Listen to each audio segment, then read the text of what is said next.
Olá, Tutameia está ao vivo nesses tempos de coronavírus, como sempre trazendo para você informação, pensamentos, reflexões, para que a gente consiga enfrentar melhor essa situação de pandemia que vive o Brasil, que vive o mundo.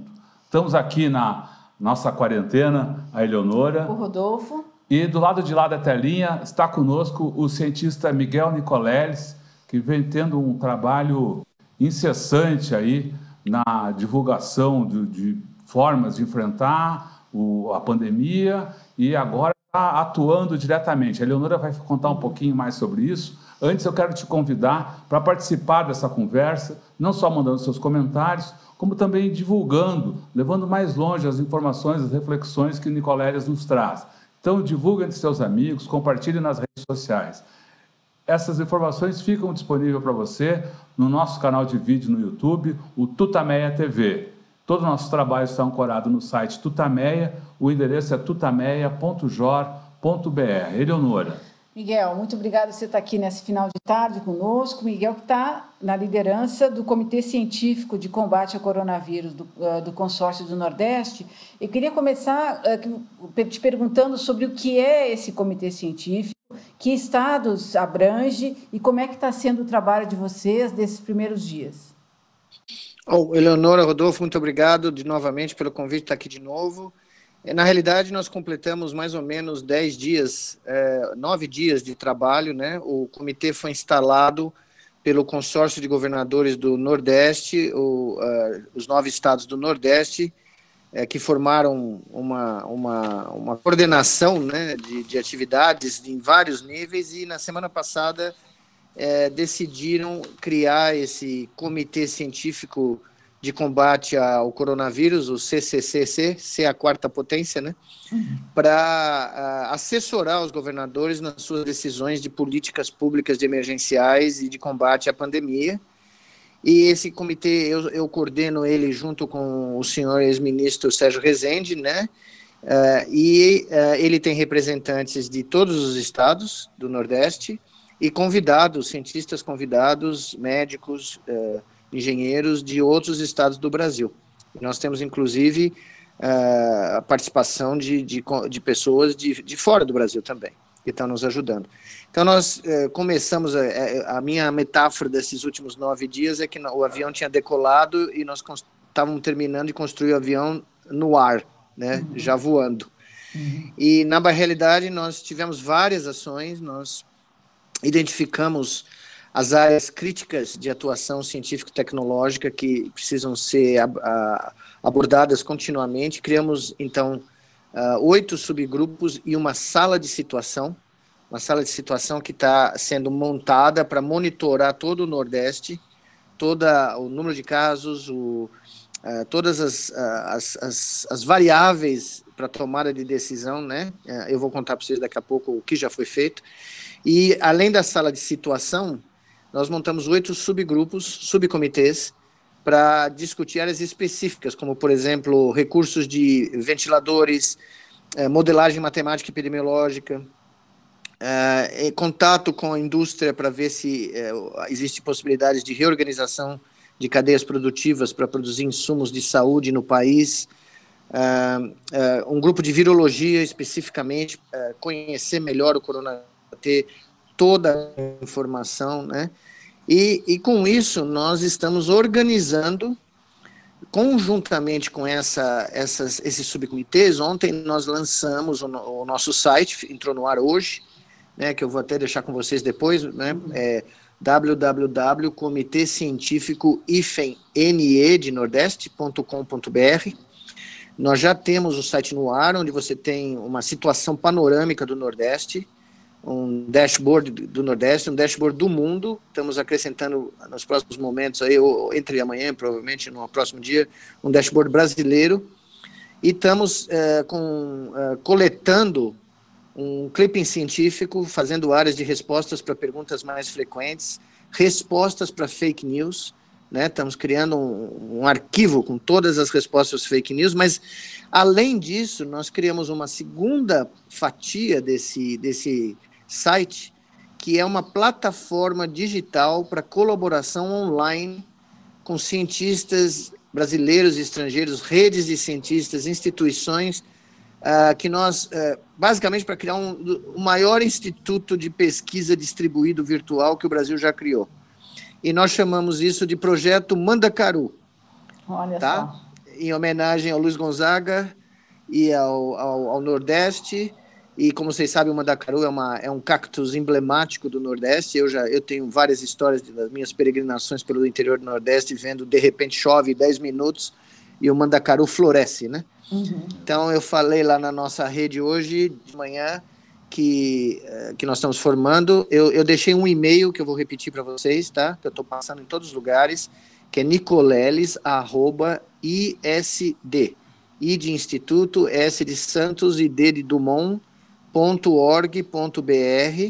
Todos os pesquisadores autônomos ou grupos de pesquisadores, instituições de pesquisa que querem entrar em contato conosco, é só escrever para esse e-mail. Nós estamos dividindo os grupos de pesquisadores de acordo com os grupos de trabalho do comitê. Criamos um grupo também de apoio de mídia, de jornalistas que podem colaborar conosco na área de comunicação, porque depois a gente pode falar rapidamente, mas eu acredito que a batalha da comunicação é a primeira grande batalha dessa guerra do coronavírus. Que nós estamos sendo inundados com falsas informações, fake news, coisas absurdas que a gente está vendo acontecer, né, no Brasil todo, prescrições de drogas que não têm efeito nenhum. É uma loucura. Eu nunca imaginei que eu ia passar na minha vida, como cientista, uma avalanche disso, né? E esse projeto é totalmente open source, compartilhado, voluntário. Nós vamos dividir isso com todos os cientistas do Brasil, todos os outros estados, vamos dividir isso, as nossas experiências com colegas de fora do Brasil também. E a ideia é criar um grande centro de pesquisa virtual e um grande depositário do que está acontecendo no mundo em termos de pesquisa, de informações, para compartilhar, né, e para ajudar o comitê a tomar suas decisões. Nós também lançamos hoje, aliás, é uma iniciativa que já existia antes do comitê. Opa, Oi? opa, vamos opa. aqui retomar o contato com o Miguel. Bom, como você pode ver, a gente continua aqui na transmissão. Teve uma pequena interrupção no nosso contato com o cientista Miguel Nicoleles, que estava contando para a gente da iniciativa.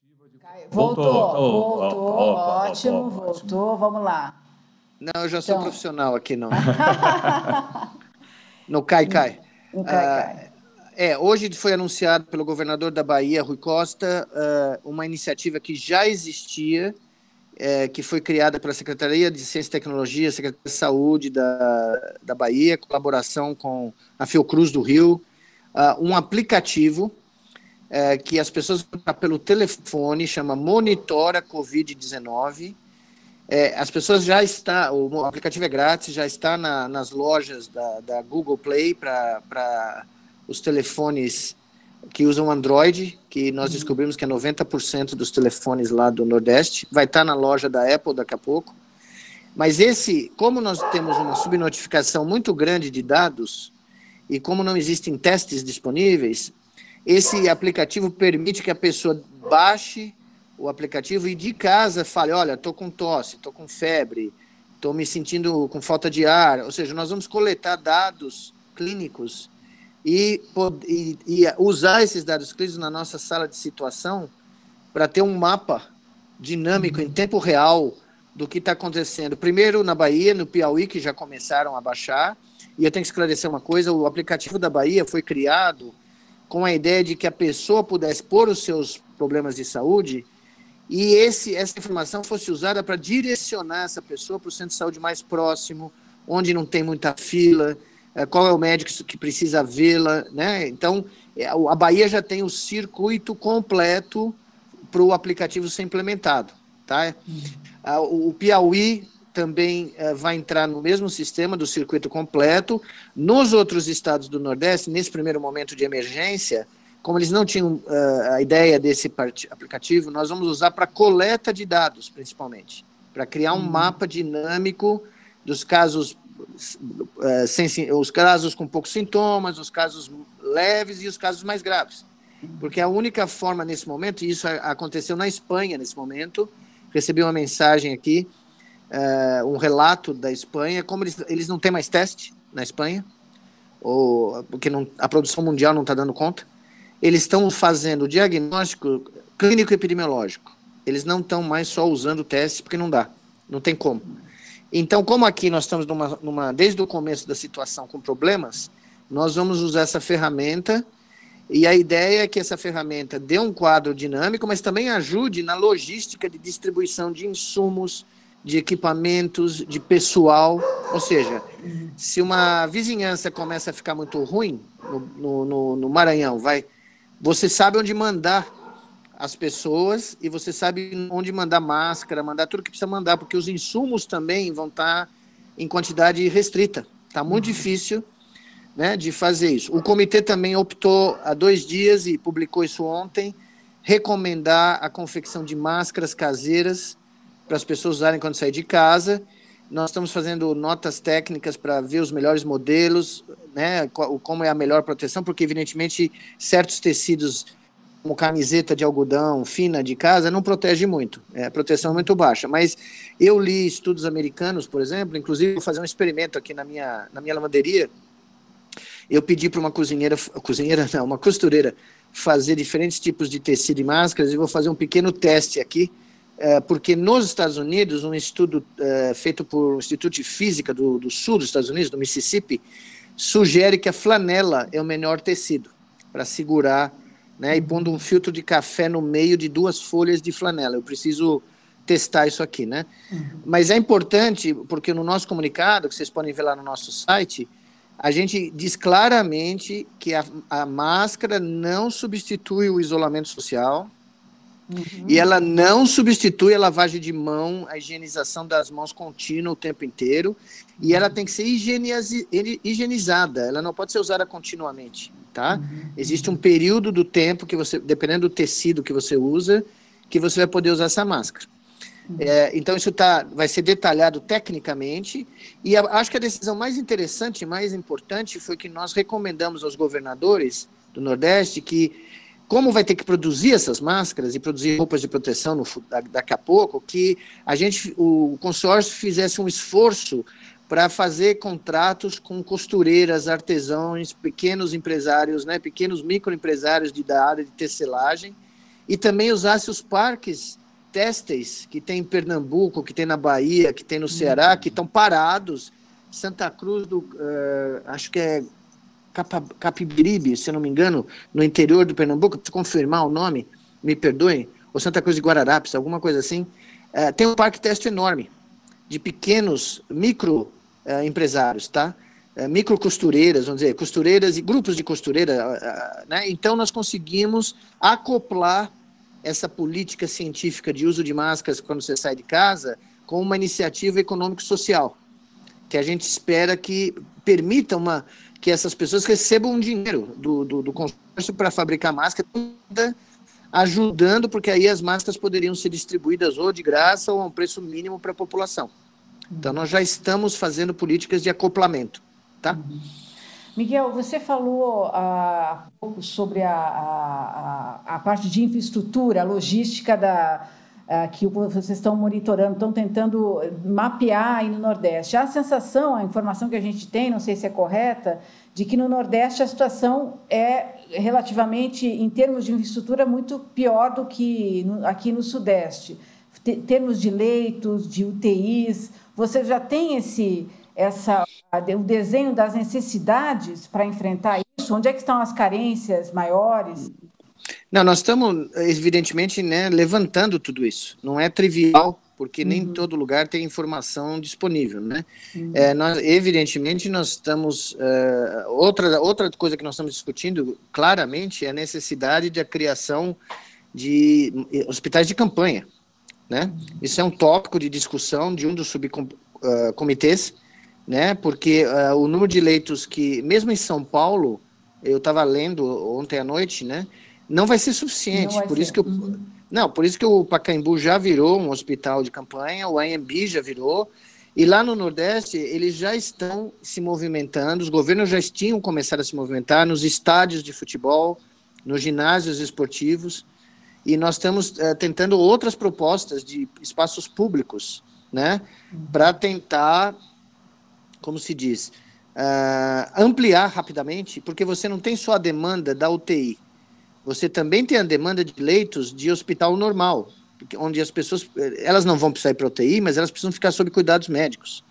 E isso vai aumentar em centenas, milhares de leitos, né? Então, nós estamos, sim, preocupados com a infraestrutura e estamos tentando mapear isso junto com as secretarias de saúde, evidentemente, que já tem um comitê, né? Ela já tem uma coordenação. Agora, tem a rede pública e a rede privada. Os governadores imaginam centralizar esses leitos de forma a usar público ou privado de maneira a atender todo mundo? Como é que vai ser essa coordenação com as entidades privadas? Nós, na comissão, não discutimos isso ainda. Tá? Isso está sendo discutido a nível da coordenação das secretarias de saúde. Eu não tenho essa informação. Tá? Eu imagino como na Espanha, por exemplo, isso ocorreu. Houve uma centralização do governo, mas lá no caso é o governo federal que fez isso. Tá? Que, aliás, deveria ser o que deveria ser feito aqui, né? Mas não dá para esperar nada do governo federal nesse momento, nesse sentido. Mas no nosso comitê científico isso não foi discutido porque nós estamos um passo atrás, né? Nós estamos discutindo medidas para monitorar a epidemia, para coletar dados sobre o vírus, para organizar a troca de informação e produção científica. Por exemplo, nós temos um subcomitê onde a primeira proposta já foi a coordenação das fundações de amparo numa entidade só. Tentar coordená-las de tal maneira que elas definam em conjunto quais são as prioridades de projetos para os próximos meses para serem apoiados pelo consórcio, não estado a estado, mas como um conglomerado, como uma união, como um consórcio dos 9 estados. Então, essa sincronização das FAPs já é uma decisão estratégica, na minha opinião, que claramente fala, olha, nos próximos 3, 4 meses, o foco tem que ser a produção científica voltada e alternativas criativas científicas para combater a pandemia. E não dá para seguir os modelos de julgamento de projetos triviais, né? Eu vi uma chamada do CNPq agora há pouco, a chamada vai dar o resultado no final de junho. Opa, vamos lá. Vamos aqui rapidamente já vamos restabelecer retomar aqui a conexão com o Miguel Nicoleles, que está nos contando sobre o trabalho aí do Comitê Científico de Combate ao Coronavírus no Nordeste, que foi formado há 10 dias. Aí, voltou. Está aqui agora para continuar falando com a gente. A gente tem que ter um mecanismo criativo, uma chamada técnica. Você tem que fazer um projeto de encomenda, vamos dizer assim. Você tem que encomendar, por exemplo, você precisa de algo para melhorar o aplicativo de monitoramento. Você não pode fazer um processo de 2 meses de licitação. Você não faz isso numa guerra. Numa guerra, você pega um grupo que é um grupo de excelência de uma universidade federal, não sei de onde, e você pede, olha, eu preciso desse pedaço de software em 2 semanas. Nós tivemos que fazer nosso site, nós fizemos um site em 3 dias. Voluntários, todos voluntários lá do Instituto de Neurociência de Macaíba, do nosso instituto, que o molecadas e os pesquisadores e os alunos sentaram e fizeram o site para nós, porque não tinha como esperar, tá? Então nós vamos ter demandas para ontem, né? Não dá para ficar esperando até junho para você ter um parecer técnico e depois você soltar o dinheiro e depois não dá. Você falou sobre a importância da batalha da comunicação e citou a existência de fake news. Vocês já conseguiram mapear ou analisar essas mentiras difundidas aí pela internet e grupos de comunicação para ver se há alguma linha nessas mentiras ou ataques específicos, enfim? Veja, é muito sofisticado. Eu estou, inclusive, recebendo aqui um exemplo delas, tá? Que acabou de ocorrer. Ontem à noite nós tivemos que parar, né? Eu nem pude fazer meu vídeo noturno que eu faço da noite porque teve uma emergência dessas, tá? Para resolver. Mas o problema é que elas não estão sendo coisas grosseiras mais. Isso que eu queria falar para vocês. A fake news que vocês estão acostumados, uma coisa muito grosseira, ela começa geralmente, com um troço que é verdade cientificamente, tá? E aí, no meio da frase, ela deturpa, ela vira. Por exemplo. Por exemplo, o uso da hidrocloroquina aí é um exemplo claro, tá? A droga é usada para certos tipos de... para malária, para doenças autoimunes. É claro que ela é uma droga usada, tá? Só que não tem nenhum estudo clínico, não tem nenhuma recomendação científica, prova científica de que ela vai funcionar no coronavírus, tá? Hoje, né, vocês devem ter visto na Folha de São Paulo aí um barraco entre paciente e médico. Eu nunca pensei que eu ia ver isso, porque eu conheço os dois, né? Eu não vou falar os nomes aqui, porque eu conheço as pessoas. Um médico vai lá e diz, eu fiquei doente e tomei o troço. Aí o médico dele fala, não, mas eu não recomendei para ele tomar. Eu disse que não era para tomar, mas ele tomou porque ele é médico. Quer dizer, eu nunca imaginei ver um diálogo desses na minha vida, né? Porque o médico, o que tratou, está absolutamente correto, tá? Ele não podia recomendar para um paciente, nem que ele fosse médico, nem que fosse o médico famoso aí da mídia, né? Para tomar esse remédio, porque não tem efeito nenhum comprovado, ninguém sabe. Pelo contrário, existem efeitos colaterais gravíssimos. Tá? A dose... Hoje teve uma professora de Santa Catarina, que eu tô com o nome dela, eu preciso achar aqui, porque foi sensacional. Ela deu uma aula brilhante no Facebook, ela é farmacologista, tá? Ela é doutora em farmacologia. E eu vou achar o nome dela, eu já te falo, se não te passo para você falar. Ela falou uma coisa, ela pôs 14 ou 15 itens, assim, sabe, bem rápidos, como se fosse um resumo. Primeiro, a dose terapêutica é muito próxima da dose letal, tá? Uau! A diferença é muito baixa, muito pequena, tá? E a droga, eu conversei com um infectologista muito famoso aqui do Brasil, lá do Nordeste, que me falou, veja bem, essa droga pode influenciar o pacemaker do coração e te dar uma fibrilação ventricular, você não sai. Você tem uma parada cardíaca e morre, ninguém te tira disso, a parada cardíaca, tá? Essa droga, ela é metabolizada no fígado e excretada no rim. E ela se deposita em tecidos pelo corpo inteiro. Leva muito que você toma ela para ela sair do seu corpo, tá? Se a sua função hepática não estiver boa, se você não metabolizar ela, você vai ter uma dose circulante maior do que a adequada. Você pode ter uma complicação. E não tem só a complicação letal, tem outros efeitos colaterais gravíssimos, tá? Então, se você, por exemplo, uma pessoa que toma álcool há muito tempo, tem uma lesão hepática já, tá? Você vai ter problemas para metabolizar a droga. Essa droga interage de maneira negativa com uma série de medicamentos comuns que existem aí, tá? E tem uma lista enorme, não dá nem para eu te falar, que eu te passo depois do que ela falou, para vocês porem no site. É impressionante a lista de drogas que ela pode ter efeitos deletérios, tá? Outra coisa, essa droga é usada por pacientes que precisam desse remédio para viver, né? Ela tem um efeito imunossupressor que, aliás, não é o ideal, né? Nas fases aí que estão sendo usadas, as pessoas dizendo, não, ela tem um efeito imunossupressor e o problema do coronavírus grave é que o cara tem uma tempestade de citoquininas aí, uma baita de uma reação imunológica, né? Isso vai ajudar.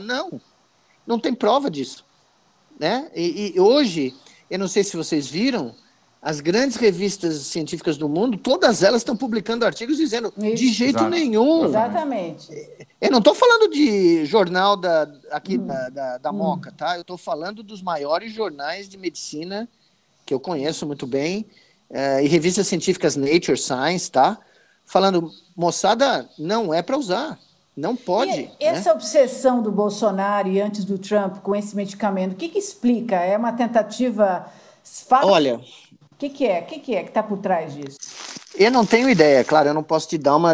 Eu só queria completar para você que o artigo original que criou essa tempestade do francês lá de Lyon, tá? A sociedade científica que publica a revista onde ele publicou está questionando o artigo. Para você ter uma ideia. A própria sociedade que é responsável pela revista científica onde ele publicou não está satisfeita mais com as críticas que foram feitas. Como ele escolheu os pacientes, que métodos estatísticos ele usou, está tudo sendo questionado. Tá? Então, aí você me pergunta, qual é a razão por trás disso? Eu não posso te dizer, porque, evidentemente, eu não sei. O New York Times, publicou um artigo que está criando uma tempestade lá nos Estados Unidos e ainda não teve uma resposta adequada do Trump, tá? Dizendo que o Trump investe num fundo de ações que investe numa empresa farmacêutica que produz a hidrocloroquina, cujo dono é doador do Partido Republicano. Se isso não é um conflito de interesse, eu não sei o que é, entendeu? Mas o New York Times fez o troço, eu ainda não vi um desmentido, eu ainda não vi nenhuma resposta. Estou esperando até agora, tá? Até agora o artigo do New York Times não foi respondido. Pode ser que seja, e pode ser que eles tenham cometido algum erro, mas eles geralmente acertam quando eles vão nessas coisas. Aqui no Brasil, é muito difícil entender a lógica, tá? O que é isso? É responsabilidade? O que é? Eu não sei, porque, veja, sabe o que um amigo meu falou, um amigo americano falou? Nós tivemos uma pandemia em 1918, né? A gente não sabia no começo o que era e descobriu que era o vírus, a influenza, né? Até hoje não tem o remédio direto para a influenza. São mais de 100 anos. A coisa não é fácil, a coisa não é trivial de encontrar um remédio. A Fiocruz soltou uma nota técnica agora há pouco, dizendo que se qualquer coisa nos estudos in vitro, acho que eles têm já, um antiviral lá para o HIV é melhor do que muito melhor do que essa droga, entendeu? Mas que ainda são estudos preliminares. Então, aí está aparecendo, apareceu agora, viralizou uma postagem no Twitter de um pseudocientista, cientista, que é um criacionista, tá? Pelo que eu entendi, falando que imagine, que não tem que ter estudo técnico, que ele já orientou 40 pós-docs, que ele tem 2.000 trabalhos. Bom, eu tenho 250 trabalhos publicados em 30 e poucos anos de carreira, tá? Quando você vê um cara falar que tem 2.500 trabalhos publicados, você já para e já se assusta. Porque em biologia, a maioria das vezes que você vê um barato desse, você tem que ir lá e ver e fuçar o que é que o cara publica, tá? Porque 2.500 trabalhos não é assim, entendeu? Então, aí você vai lendo o negócio e você vai vendo nada científico ali. É quase religioso. Então, o que a minha sensação eu não posso provar, mas é a minha sensação, é que é uma tentativa de falar, olha, é um resfriado qualquer e tem esse remedinho aqui que funciona. Então, não precisa se preocupar, você vai lá e toma esse barato. Eu li ontem de madrugada um relato de um médico aqui em São Paulo, não sei se vocês viram. Sim. Você viu? Pode falar. A descrição do que foi a vida dele em casa, ele é um cara sadio, um cara relativamente jovem, pelo que eu entendi, né, meia idade, eu acho. O que ele passou tomando essa droga em casa, em que ele relata lá, dizendo que teve momentos que ele pensou que ele ia morrer. Tá? E ele não queria ir para o hospital para não sobrecarregar os amigos dele, mas que ele até agora ainda está sob os efeitos, porque tem efeitos colaterais. É conhecido isso, tá? Então, é uma irresponsabilidade, e eu fico surpreso que médicos tomem essas decisões consigo mesmo, com pacientes, do nada. Porque é quase um efeito placebo, tá? Ninguém sabe se é melhor que o efeito placebo, por exemplo. Dar uma pastilha de farinha com açúcar e falar para o paciente, olha, isso aqui é o melhor remédio. Sugestionar o cara, né? Que é o efeito que todo mundo conhece, que toda droga tem que estar acima do efeito placebo. Tá? Que é acima de 50%, 60%. Então, e não tem nenhuma indicação. Então, nós vamos ter, como já aconteceu nos Estados Unidos, pessoas morrendo em casa. A pessoa toma o remédio, tem algum problema hepático, tem algum problema renal, a dose está errada. Outra coisa que a professora de farmacologia de Santa Catarina falou, é uma pena que eu perdi aqui, eu vou achar num segundo, porque eu tenho que dar crédito para ela, porque foi excelente a aula que ela deu. Foi uma das melhores respostas para essas fake news que eu vi hoje, tá? Ela falou o seguinte, a primeira dose que você tem que dar é uma dose elevada, rápida. Só que você tem que fazer isso com endovenoso, com médico, com o cara te monitorando, né, se você tiver qualquer problema, você está num hospital. Imagine alguém tomar em casa. Imagine alguém que mora sozinho, tomar um barato desses e passa mal e não tem ninguém para ajudar. Você entendeu? Nós vamos começar a ter relatos de mortes iatrogênicas, mortes por uso desse medicamento. E eu falei hoje com o pessoal, a batalha da comunicação neste momento é uma das batalhas chaves da pandemia, no mundo, não é só no Brasil. Então, o melhor remédio é ficar em casa. O melhor remédio nesse momento... Nós vamos publicar um gráfico hoje, se tudo der certo, aqui do Ceará, tá? Que mostra, num modelo matemático muito simples, é um primeiro modelo, mas muito bem feito, qual era a curva que seria sem o distanciamento social e como foi a curva com o distanciamento social. E vocês vão ver a diferença das duas curvas, tá? O achatamento. Agora, tenho relatos aqui em vários lugares no Brasil e aqui em São Paulo e também no Rio, de que esse afastamento social está se afrouxando num período parece crítico. Se afrouxando especialmente depois das falas do Bolsonaro. Exatamente. O Bolsonaro, com esses acenos de cura e com todo o discurso dele que não é nada, que é uma gripezinha, que tem que defender o emprego, está havendo um afrouxamento. Isso está acontecendo no Nordeste também? Como é que você está vendo? É isso mesmo? Há um afrouxamento? Nós estamos hoje no quê? Quinta-feira, né? Desde segunda-feira, nós estamos recebendo relatos de exatamente o que está acontecendo, tá? Das pessoas terem ouvido o inominável presidente na televisão e falaram, opa, se o cara falou que pode, eu vou sair. E isso começou a acontecer no Nordeste também. Eu tenho notado isso da minha janela daqui, tá? Então, eu tenho relatos de colegas nossos que estão em casa, evidentemente, em João Pessoa, em Natal, no Maranhão, em São Luís, e eles estão vendo aglomerados de pessoas nas ruas, tá? Em João Pessoa, o relato que eu tive é o seguinte, na BR-101, lá no trânsito, lá que... Perdão, na rodovia que corta João Pessoa, né? Uhum. Que vai lá para Natal, não tinha trânsito alguns dias atrás.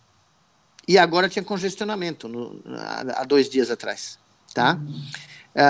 Em feiras, teve logo no começo da semana, no bairro muito conhecido lá em Natal, que é o Alecrim, que é o bairro comercial, né? Onde as pessoas vão... O comércio, né? Comércio pequeno, enorme. Começou a ter gente na rua de novo, começou a abrir pequenas lojinhas, tá? E isso é terrível, porque isso vai de encontro às necessidades que é premente. Não estamos falando de exagero, sabe? Eu não sei se vocês viram hoje o decreto, ou ontem à noite, o decreto no Reino Unido, eles vão fazer um distanciamento social ainda mais rígido, porque eles estão tendo mais mortes per capita do que os Estados Unidos. Né? Não tem comparação à população, né? Os Estados Unidos não tem... E os governadores do Nordeste poderiam adotar uma medida mais restritiva para tentar fazer cumprir esse isolamento social? As feiras livres deveriam ser proibidas, por exemplo? Então, veja, hoje o governador da Bahia deu uma declaração muito importante dizendo que eles estão seguindo as nossas recomendações à letra, tá? Foi a primeira manifestação que eu saiba de um político, né, de um governador de estado ou de um presidente do Brasil e tal, dizendo que a ciência está guiando as decisões políticas da região. Então, nós nos sentimos prestigiados no bom sentido, tá? No sentido de que o que nós estamos... Por exemplo, quando nós falamos das máscaras, do isolamento, agora nós vamos falar da hidrocloroquina, né? Cloroquina. Então, eu senti firmeza nisso, tá? Agora... Nós estamos recomendando a manutenção dos decretos iniciais, que já foram renovados no começo da semana, vocês devem ter visto, nos diversos estados, Ceará, Maranhão, né, Pernambuco. Nós estamos recomendando, contrariamente ao que a gente ouviu ontem na televisão do Ministério da Saúde, nós não temos nenhuma validação, não temos um apoio em nada científico para dizer que dia 3 ou dia 14 pode relaxar o confinamento. Nada. Então, aí era bom você explicar, porque o Ministério da Saúde diz que o Brasil é diverso, que para cidades onde tem o leito hospitalar não precisa ter a quarentena. Então, explica para a gente como é que é a posição aí de vocês sobre... A nossa posição é muito clara e muito simples. O distanciamento social tem que ser mantido como decretado por muitos dias ainda. Tá? Ele tem que ser mantido... Independentemente do tamanho da cidade. Exato, independentemente, porque, veja, eu estou aprendendo coisas no tapa, né? Porque eu sou cientista e estou aprendendo com meus colegas que são especialistas nas áreas mais diversas de epidemiologia, de modelos computacionais de epidemiologia, tal. Eu aprendi há 3 dias atrás que na epidemia de dengue, lembra aquela gigantesca que teve? O pessoal usou um modelo do tráfego rodoviário do Nordeste, dos hubs, né, rodoviários, cidades como Campina Grande, por exemplo, que no interior da Paraíba, que recebe muito trânsito de caminhão, né, Vitória da Conquista, e cidades assim, de médio porte. Eles conseguiram olhar o fluxo rodoviário e correlacionar com o espalhamento da epidemia. E agora eles estão olhando para o coronavírus, que virou uma técnica que, né, qualquer epidemiologista sabe disso. Eu, evidentemente, aprendi recentemente. Veja bem, se você ficar em casa e não tiver tráfego como se diz, pelas rodovias, você vai diminuir o espalhamento para as cidades do interior, tá? Então as pessoas do interior não podem sair e ir para cidades grandes, ou não, elas têm que ficar em casa, tá? Em certos lugares do Nordeste, a medida mais eficiente foi tirar os bancos da praça, para você ter uma ideia. O pessoal tirou eu achei criativo demais. Olha só. Tirou o banco da praça. Outra coisa, de uma criatividade sensacional, carro de som. As prefeituras contrataram carro de som para ficar circulando e repetindo o que eu estou te falando. Fique em casa. É importante, é fundamental. Você entendeu? Uhum. Então, nós temos que entender que existem mecanismos comunitários que a gente vai ter que usar. Que nós vamos ter que fazer. Tirar vantagem para traduzir o que eu estou te falando numa linguagem mais sofisticada, talvez, para um linguajar cotidiano, que todo mundo entende em qualquer lugar do Brasil. Tá? Então, é uma pena, eu falo nos meus vídeos, não sei se vocês viram, que o problema do Brasil é que é o único país do mundo que está enfrentando uma pandemia e um pandemônio ao mesmo tempo. Eu ouvi de um amigo meu, que me pediu para não revelar a fonte, mas é exatamente isso. Nós estamos lutando com uma pandemia que é a mais grave da história do país e do mundo, provavelmente, né? Talvez seja, né? E, ao mesmo tempo, nós temos um pandemônio de mensagem, um pandemônio político. Você vê, segunda-feira se perdeu o dia inteiro, ou terça, numa disputa... Segunda. Se o ministro ia continuar ou não ia continuar. Se perdeu o dia inteiro com isso. Tá? Então, cada minuto que se perde num absurdo desse são vidas humanas daqui a 15 dias que você vai perder. Tá? Então, parte do nosso problema como cientistas é o contexto. É esse contexto político danoso e esse contexto de uma guerra de informação híbrida, tá? Porque eu vou te falar outra coisa. Eu pensei que no começo que era uma coisa amadora. Eu agora estou mudando de opinião. Isso daí é muito profissional. É feito de maneira muito profissional, porque a mensagem subliminar tem horas que fica até difícil de você, enquanto cientista, depurar onde está o pulo do gato que os caras usaram, tá? Então nós temos que ter muito cuidado com as nossas fontes e muito cuidado com o que a gente escreve, né? Agora, sobre as medidas restritivas, em alguns países está havendo, inclusive, uma atuação da polícia, né, mais forte para segurar manter as pessoas em casa, vigilância, rondas. Você acha que a gente deve caminhar para isso? O Nordeste deve caminhar para isso? Porque está havendo o Nordeste e o restante do Brasil estão em posições diferentes no enfrentamento dessa pandemia. Sim, então, eu não posso dizer para você, porque isso está sendo discutido nesse momento, tá? Eu não tenho uma posição. Eu não, como coordenador, eu seria irresponsável de emitir uma opinião, porque isso está sendo discutido nesse instante. Como que a gente faz? Por exemplo, a imprensa americana, que é a mais... Como que eu posso dizer? Ela é mais pressionada pelos interesses econômicos, né? Os lobbies econômicos dos Estados Unidos são muito poderosos, então você já tem colunista no New York Times debatendo como é que a gente vai sair do distanciamento, qual vai ser o programa. E talvez seja prematuro, porque a gente nem... Né? Porque para que discutir isso nesse instante? As pessoas já estão tão confusas do jeito que a vida está. Qual é o ponto de tentar vir e falar, não, nós vamos sair assim, primeiro vai a indústria X, depois... Não dá para saber. A China, não sei se vocês viram, a China liberou a saída de trânsito e para entrada e saída de Wuhan há 2 dias atrás. Eles tinham fechado a cidade em janeiro. Nós estamos em abril. Eles ficaram, né, janeiro, fevereiro, março, e agora no começo de abril, quase 3, 4 meses, tateando. E eles abriram, mas eles não abriram todo o distanciamento social. Não está tendo jogo de futebol, não está tendo teatro, não está tendo cinema, não tá, sabe? Eles abriram mais ou menos, porque eles não sabem o que vai acontecer na segunda onda. Tá? Japão, outro exemplo. O Japão falou, não, nós estamos bem, nós estamos legal. Putz, grila, 2 dias atrás o Japão decretou estado de emergência. Tá? Porque começou a ter uma explosão de casos. Trancou tudo. E mesmo assim há choque entre os políticos. O gestor lá de Tóquio quer fechar mais do que é indicado pelo primeiro-ministro. Exato. E veja a Coreia. Vocês viram a Coreia e a Alemanha Ocidental? Olha o que os 2 países fizeram. Testaram o maior número possível no mundo per capita, os 2, tá? O maior número de pacientes per capita testados no mundo, de grandes economias, vamos dizer assim. E fizeram o distanciamento instantâneo. A Alemanha tem leite sobrando. A Alemanha está trazendo... Eu falei isso várias vezes essa semana porque eu achei uma coisa maravilhosa.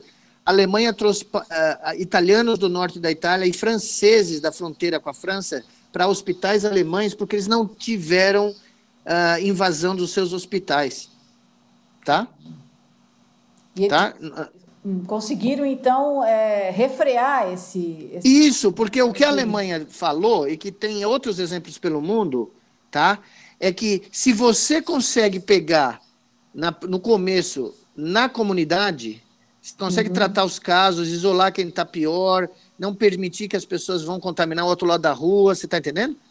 E você usa uma equipe médica lá na fronteira, que é diferente da equipe médica terciária dos hospitais, da UTI e tal, você evita a contaminação dos profissionais de saúde, é uma coisa fundamental, e você reduz dramaticamente os casos graves.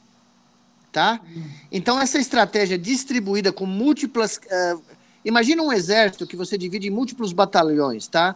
E você manda um batalhão para Trincheira, tem um batalhão reserva, tem um batalhão reserva e tem um batalhão lá atrás, que no nosso caso são os médicos dos grandes hospitais, tá?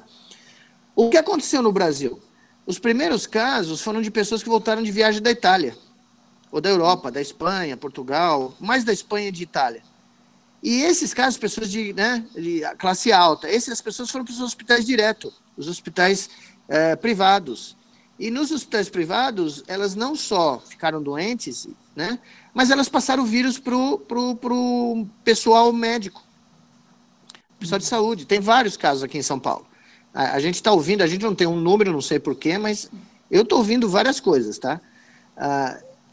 Outros países, como a Coreia e a Alemanha, e pelo que eu ouvi, pela Venezuela também, usaram a linha de defesa de médicos de família, médicos primários na comunidade, tá? E isso diminuiu dramaticamente o número de casos. E diminuiu, e eles, como eles testam, né? Eles têm o teste com o médico que vai na casa da pessoa, eles sabem o que acontece naquele microcosmo. E isso foi o melhor resultado. Você olha na tabela a Alemanha está com... Eu acho que ela já passou de 100 e tantos mil casos confirmados, mas lá é confirmado mesmo, tá? Você vai olhar a letalidade, é a menor letalidade da Europa. Coreia é a mesma coisa, tá? E aí, olha a letalidade da Espanha, França, da Itália, da Inglaterra, que está sendo uma coisa surpreendente, porque a Inglaterra, 25 anos atrás, tinha o melhor sistema público de saúde do mundo, tá? Daí aconteceu o neoliberalismo. Isso, aí os governos conservadores, do Partido Conservador, e mesmo o governo do Blair lá, né, que é um trabalhista, mas que se aliou ao George Bush e usou as políticas neoliberais, eles dilapidaram o sistema de saúde inglês, que é o orgulho nacional, tá? O National Health System é o orgulho dos ingleses, eles falam de boca cheia, só que não. Eu falei para vocês, hospital sem oxigênio, profissionais de saúde morrendo, sem vaga, né? Nova York, vocês estão acompanhando Nova York? É uma coisa de louco. Se você vê, as imagens de Nova York, os dados de Nova York, eles estavam com a perspectiva, até o final dessa semana, de ficar sem ventilador na cidade. Cidade de Nova York, eu não estou falando de uma cidade miserável, eu estou falando de uma das cidades mais ricas do mundo do ponto de vista de acúmulo de dinheiro, né? Porque 50% de Manhattan, da cidade de Nova York, vivia abaixo da linha da pobreza, para vocês terem uma ideia, 40% ou 50%. Então você está vendo o que está acontecendo. E onde está tendo o maior problema em Nova York, na cidade de Nova York? Nos grandes acúmulos de densidade demográfica da periferia do Brooklyn, do Queens, no Bronx, tá? Nas regiões mais pobres, onde você tem uma densidade demográfica muito mais alta do que Manhattan, tá? Eu conheço muito bem lá, vou lá há 30 anos que eu frequento Nova York, e é óbvio que o número que saiu no Guardian, que vazou, não é um número publicado na literatura, tá? É um número que vazou de um estudo lá, preliminar epidemiológico, é que esses lugares estão tendo um número de casos 4 vezes maior do que Manhattan, que fica 10 quilômetros, tá? E a gente vai viver isso aqui, então, você acha? Eu não tenho os dados ainda. Eu vou conversar amanhã com grupos aqui de São Paulo, estou muito curioso para conversar com o pessoal que está medindo isso aqui em São Paulo, né? Mas a minha sensação, meu gut feeling é que nós vamos ter isso e vai ser mais do que 4 vezes, tá? Eu não posso precisar, mas porque a densidade demográfica aqui nossa, nas periferias de São Paulo, é muito maior do que essa de Queens e do Brooklyn, tá? Nós vamos ter, né, e no Rio de Janeiro, toda a metrópole brasileira vai experimentar, eu acho, algo parecido, tá? Veja, nós temos lá no Nordeste grandes epidemiologistas, eu estou interagindo com gente de nível internacional, estou muito impressionado, aliás, muito emocionado com como tem gente boa, né? E tem pessoas, por exemplo, lá, um jovem, eu chamo sempre ele de Tanta, né, que é o nome que ele usa dele, o Antônio, que é um epidemiologista treinado na Harvard, que é o responsável lá pela linha de frente em Fortaleza, tá? Eles estão produzindo mapas diários, mas assim, de uma qualidade impressionante, e você está vendo o espalhamento. Você consegue mapear, se você olhar isso todo dia, por isso que nós estamos tão desesperados para no começo da semana que vem ter esse mapa em tempo real do Nordeste inteiro, se a gente puder. E por isso que eu quero pedir ajuda para vocês para disseminar. É o aplicativo, então. Isso, eu vou passar para vocês onde está o vídeo de instrução, que é muito simples de usar, e é gratuito, mas essa é a nossa ferramenta mais poderosa nesse momento para ter um mapa mais acurado, com subnotificação menor do que nós estamos enfrentando nesse momento, tá? No Nordeste, qual é o lugar com maior risco potencial? Seria Fortaleza? Eu não tenho para te dizer isso. Nós temos um mapeamento de todas as capitais, que toda noite a gente recebe, tá? Eu vou postar isso no site, nós já estamos pondo os gráficos lá. Aliás, se vocês quiserem, o dashboard do site é alimentado da fonte lá do comitê, que está compilando todos os dados. Então, ele está sendo todo dia, às 4 da tarde, ele é atualizado. Mas assim que o dashboard em tempo real aparecer, nós vamos ter uma versão pública, tá? Para poder mostrar, né? A transparência é essencial. Então, nós temos visto as capitais, por exemplo, tá? Nós temos visto as capitais e como está o avanço dos casos e dos óbitos. E, evidentemente, ele está começando a se espalhar pelo interior de todos os estados. Hoje tinha um gráfico lá de comparação da Fortaleza para os outros municípios, e, claro, Fortaleza, porque teve um trânsito de voos internacionais muito grande. Isso aí é comum, tá? Fortaleza, Natal, Salvador e Recife, como tem aeroportos internacionais, você viu isso muito claramente em contraste com João Pessoa, por exemplo, que não tem um aeroporto internacional. Então, a gente está vendo esse espaçamento geográfico, mas nós queremos fazer um mapeamento geoestatístico, tá? que eu espero que essa capacidade esteja disponível semana que vem, começo da semana que vem. E aí eu posso passar para vocês o link e vocês vão poder acompanhar, né? Essa iniciativa da formação do comitê científico aí no Nordeste, ela já teve algum desdobramento político? Eu pergunto, outros estados já entraram em contato, pedindo informação sobre o trabalho de vocês? Ou você imagina que isso possa vir a ocorrer? Bom, nós tivemos, eu não posso ainda revelar, mas nós tivemos o contato de outros estados, tá? Que nós estamos conversando, e essa conversa não é feita conosco, essa é uma conversa a nível político, né? Eu não estou envolvido. Fiquei muito feliz de ver que essa semana, vocês devem ter visto, acho que 2 dias atrás, foi criado o comitê da cidade de São Paulo, né? Eu tenho amigos, colegas de faculdade de medicina, né? O Elinho, que é um dos grandes médicos sanitaristas aqui da cidade de São Paulo, está lá, né? Então, fiquei muito feliz. Nós já trocamos figurinha, já estamos conectados. Eu mandei nossos boletins, mandei os gráficos. Ou seja, nós estamos criando. O que eu falei para vocês no começo, o projeto Mandacaru é exatamente isso. É uma plataforma virtual que permite a gente entrar em contato com o Brasil inteiro e com fora do Brasil. E hoje em dia as ferramentas virtuais são muito fáceis de utilizar, tá? Nós temos uma infinidade de capacidades de interagir cientificamente através dessas ferramentas, tá?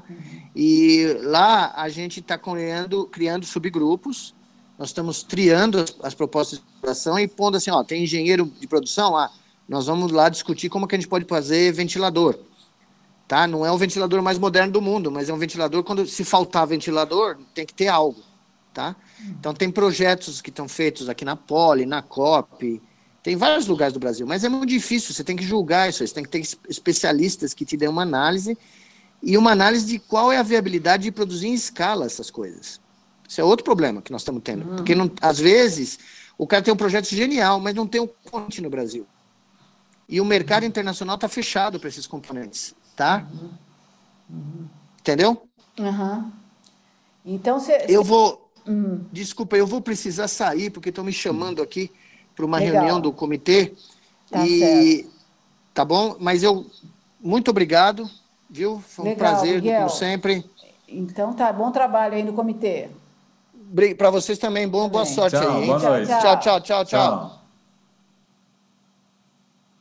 E aqui, vamos nós. Então, a gente conversou, você acompanhou aí essa conversa com o cientista Miguel Nicoleles, é o co-coordenador aí do Comitê Científico de Combate ao Coronavírus no Nordeste, e ele contou para a gente um pouco aí do que está sendo o trabalho desse comitê, que foi instalado há 10 dias, foi instalado no início da semana passada, e está procurando estabelecer não só políticas de enfrentamento a pandemia no terreno da saúde, mas até, de certa forma, interferindo na economia, fazendo com que a economia e as empresas trabalhem, também voltem seus esforços para enfrentar essa crise sanitária.